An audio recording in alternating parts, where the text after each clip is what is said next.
What is Bitcoin? Bitcoin is the first decentralized digital currency. Bitcoins are digital coins you can send through the internet. Compared to other alternatives, Bitcoins have a number of advantages. Bitcoins are transferred directly from person to person via the net, without going through a bank or clearinghouse. This means that the fees are much lower. You can use them in every country. Your account cannot be frozen, and there are no prerequisites or arbitrary limits. Let's look at how it works. Several currency exchanges exist where you can buy and sell Bitcoins for dollars, euros, and more.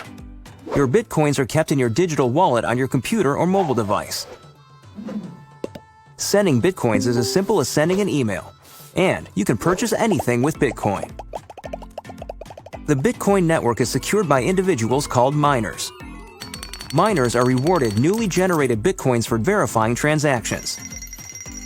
After transactions are verified, they are recorded in a transparent public ledger. Bitcoin opens up a whole new platform for innovation. The software is completely open source and anyone can review the code. Bitcoin is changing finance the same way the web changed publishing. When everyone has access to a global market, great ideas flourish. Bitcoins are a great way for businesses to minimize transaction fees. It doesn't cost anything to start accepting them, and it's easy to set up. There are no chargebacks, and you'll get additional business from the Bitcoin economy. For more information about Bitcoin,